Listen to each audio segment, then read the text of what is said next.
We are building cathedrals of connection in the cloud, yet our souls wander lost in the digital naves. Today, we delve into the invisible architecture that shapes our modern existence, the relentless pursuit of digital connection.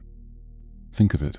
We carry devices that hold the potential for infinite interaction, yet, paradoxically, many feel more isolated than ever before. This isn't just about screen time, it's about the quality and the underlying structures of these connections.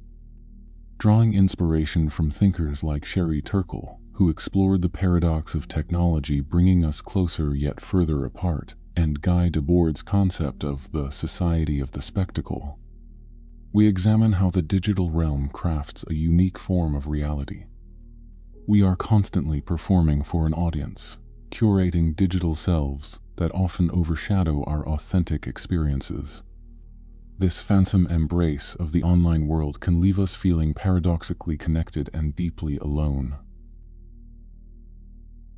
Our digital interactions are not random, they are orchestrated by algorithms designed to maximize engagement. Eli Pariser's concept of the filter bubble highlights how these algorithms create personalized echo chambers, reinforcing our existing beliefs and limiting our exposure to diverse perspectives.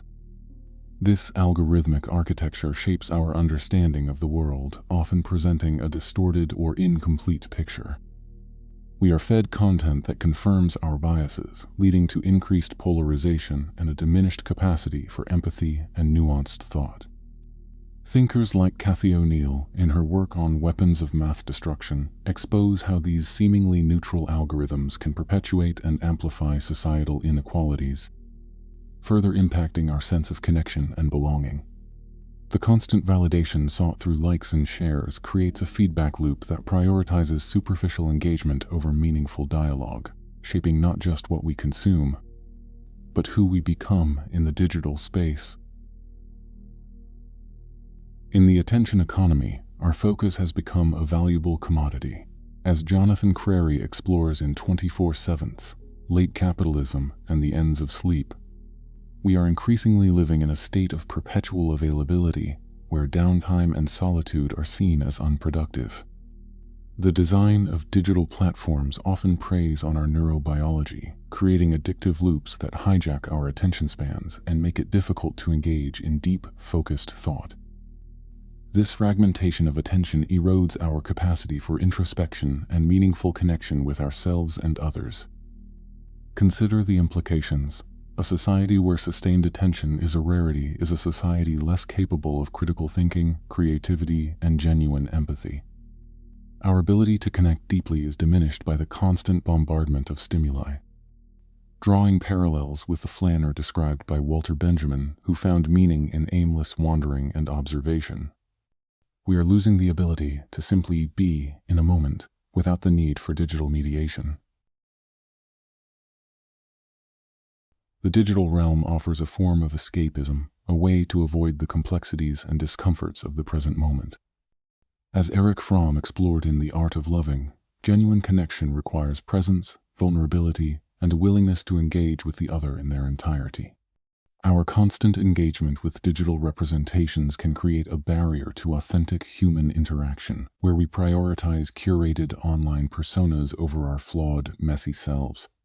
This erosion of presence not only affects our relationships with others, but also our relationship with ourselves. Think about the experience of attending a concert or a beautiful natural vista, only to spend most of the time viewing it through a screen, capturing it for a future digital audience rather than fully immersing ourselves in the present moment. We are becoming curators of experiences rather than participants. This detachment from the present, fueled by the allure of the digital, can lead to a sense of alienation and a diminished capacity for joy and genuine connection to our physical surroundings. The digital world promises infinite scalability in our connections, suggesting that more is always better.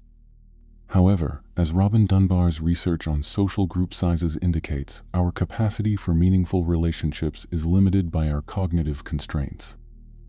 The pursuit of vast networks of online friends often comes at the expense of deeper, more meaningful connections. We spread ourselves thin, engaging in superficial interactions across numerous platforms, diluting the emotional investment required for true intimacy.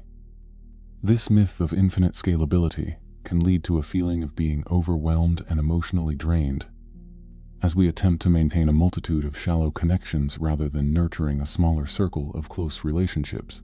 The architecture of these platforms often incentivizes quantity over quality. Drawing on the wisdom of ancient philosophers who emphasized the importance of true friendship and community, we must question whether our digitally expanded networks truly fulfill our fundamental human need for belonging and deep connection. To navigate the complexities of our digitally mediated world, we must actively seek to reclaim embodied experience. As Maurice Merleau-Ponty argued in his Phenomenology of Perception, our primary mode of engaging with the world is through our senses and our physical presence. Disconnecting from the constant stimulation of the digital allows us to reconnect with our bodies, our physical surroundings, and the subtle nuances of human interaction that are often lost in digital communication. Practices such as mindfulness, spending time in nature, and engaging in face-to-face interactions without the distraction of devices can help us cultivate a deeper sense of presence and a more grounded understanding of reality. This reclaiming of the physical is not a rejection of technology but a conscious effort to create balance, to ensure that our digital lives serve to enhance rather than diminish our embodied existence and our capacity for genuine connection.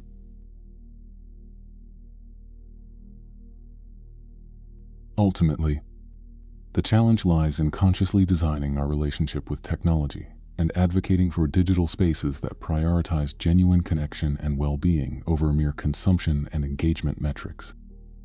Drawing inspiration from the principles of human-centered design, we can envision digital tools and platforms that encourage mindful use, foster empathy, and support meaningful interactions rather than exploiting our attention and vulnerabilities. This requires a critical awareness of the invisible architecture that shapes our digital lives and a collective effort to demand and create more humane and connection-oriented technologies. The future of our social fabric may depend on our ability to build digital cathedrals that truly shelter and connect the human spirit. Thank you for exploring these ideas with us. Consider subscribing to continue this journey of understanding the complexities of the human mind in the modern world.